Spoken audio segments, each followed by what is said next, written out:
नमस्कार। सावन का महीना प्रारंभ हो ही चुका है और सावन के महीने में भगवान भोलेनाथ की कृपा से बहुत से ऐसे भक्तजन हैं जो उनकी कृपा प्राप्त करके अपने जीवन को सुगम और सफल बनाते हैं।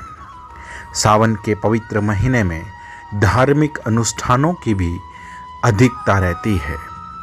सावन के महीने में शिवजी ही सृष्टि को संचालन करते हैं। इस सावन के महीने में सृष्टि के पालन करता और संचालन करता भगवान विष्णु 4 महीने के लिए चातुर्मास के दौरान शयन में चले जाते हैं, निद्रा में चले जाते हैं। और इस समय में भगवान शिव के ऊपर यह भार होता है कि वह सृष्टि का संचालन करें। मसलन सावन से ही शिव जी के हाथ में सृष्टि के संचालन की बागडोर होती है। इसलिए सावन में शिव जी सीधे अपने भक्तों से जुड़ पाते हैं और सावन में ही शिव जी की विशेष कृपा अपने भक्तों पे होती है। ऐसे में सावन में जलाभिषेक और शिवलिंग के ऊपर अभिषेक की एक बड़ी महत्वता है। अभिषेक के माध्यम से अनेक फल की प्राप्ति साधक जन करते हैं। शिवलिंग के ऊपर मुख्यतः तो जल से अभिषेक किया जाता है, लेकिन अलग अलग कार्यों को संपन्न करने हेतु अलग अलग द्रव्यों से भी शिवलिंग के ऊपर अभिषेक किया जाता है। तो आइए हम जानते हैं कि कौन से वो पदार्थ हैं और उनसे कौन से कार्य सफल होते हैं। शिवलिंग की अपनी एक बड़ी महत्वता है। शिवलिंग के ऊपर अभिषेक करने से ऐसा माना जाता है कि वह अभिषेक सीधे भगवान को प्राप्त होता है। अपने कल्याण के लिए भगवान सदाशिव की प्रसन्नता के निमित्त निष्काम भाव से यजमान को पूजा पाठ करनी चाहिए। इसका अनंत फल होता है।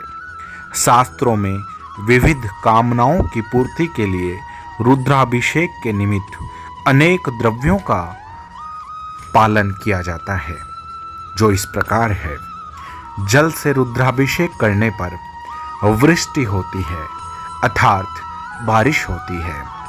व्याधि की शांति के लिए, व्याधि अर्थात घर में कलह जो बना हुआ है उसकी शांति के लिए कुशा यानी कि डाब और उदक, कुशा और जल से, डाब और जल से अभिषेक करना चाहिए।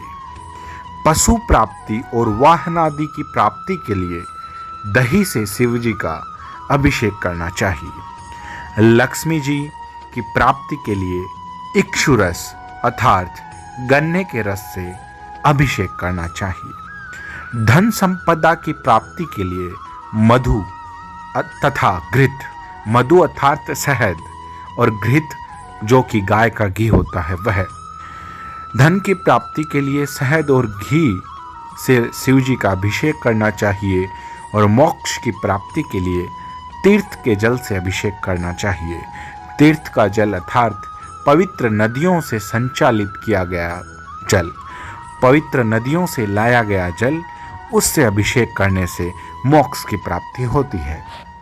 जिन लोगों को पुत्र नहीं है, संतान उत्पत्ति में प्रॉब्लम आ रही है, दिक्कत आ रही है, ऐसे व्यक्तियों को अगर पुत्र की इच्छा है और पुत्र की प्राप्ति करनी है तो ऐसे लोगों को दूध की धारा से, गाय का दूध हो इस बात का विशेष ख्याल रखें, दूध धारा से अभिषेक करने पर पुत्र रत्न की प्राप्ति होती है। बंध्या और काकवंध्या अर्थात मात्र एक संतान उत्पन्न करने वाली अथवा मृतवत्सा स्त्री जिसकी संतान उत्पन्न होते ही मर जाए या जो मृत संतान उत्पन्न करे, ऐसी स्त्रियों को भी गोदुग्ध के द्वारा अभिषेक करने पर शीघ्र ही पुत्र की प्राप्ति होती है।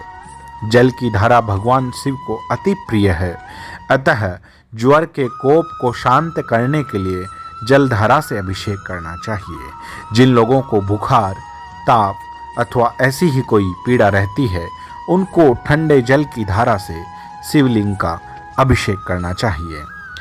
ऐसा करने से भगवान शिव जल्दी ही प्रसन्न होकर के उसकी बुखार का निवारण कर देते हैं और बुखार का प्रकोप शांत हो जाता है। प्रेम रोग अर्थात जो शुगर आदि का रोग होता है, उसके विनाश के लिए विशेष रूप से केवल दूध की धारा से अभिषेक करना चाहिए। इससे मनोलक्षित कामना की भी पूर्ति होती है। जो मनुष्य अथवा जो बाल बच्चे बुद्धि की जड़ता को लिए हुए हैं अर्थात मंद बुद्धि हैं, जिनका दिमाग सही समय पर सही फैसले लेने में असक्षम है, ऐसे व्यक्तियों को भी बुद्धि की जड़ता को दूर करने के लिए शक्कर मिले दूध से, शक्कर और दूध को मिला करके उस दूध से अभिषेक करना चाहिए। ऐसा करने पर भगवान शंकर की कृपा से उसकी बुद्धि श्रेष्ठ हो जाती है। अगर आप शत्रुओं से पीड़ित हैं, शत्रु आपको परेशान करते हैं और अनचाहे शत्रु बन जाते हैं, लोग बेवजह आपसे द्वेषता और ईर्ष्या करते हैं, तो ऐसे लोगों से छुटकारा पाने के लिए आपको सरसों के तेल से शिवलिंग का अभिषेक करना चाहिए। ऐसा करने पर शत्रुओं का विनाश हो जाता है और मधु के द्वारा अभिषेक करने पर यक्ष्म रोग, तपेदिक रोग दूर हो जाता है। पाप की क्षय अर्थात अगर आपने कोई पाप कर्म किए हैं और उन पाप कर्मों से निजात पाने के लिए आपको शहद से अभिषेक करना चाहिए। आरोग्य की इच्छा रखने वाले व्यक्तियों को आरोग्य अर्थात निरोग, आप चाहते हैं कि आप निरोग रहें, आप से रोग दूर रहें और आप आरोग्य को प्राप्त करें, ऐसी इच्छा रखने वाले व्यक्तियों को घृत गाय के घी से अभिषेक करना चाहिए। दीर्घ आयु की इच्छा रखने वाले व्यक्तियों को भी गोदुग्ध अर्थात देसी गाय का दूध ही हो, इस बात का विशेष ख्याल रखना चाहिए।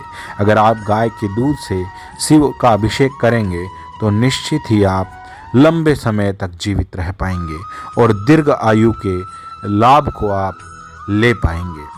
लक्ष्मी जी की कामना रखने वाले अर्थात जो चाहते हैं कि हमारे घर में धन संपदा बनी रहे और धन संपदा से हमारा घर भरा रहे, ऐसी कामना रखने वाले व्यक्तियों को गन्ने के रस से शिव जी का अभिषेक करना चाहिए।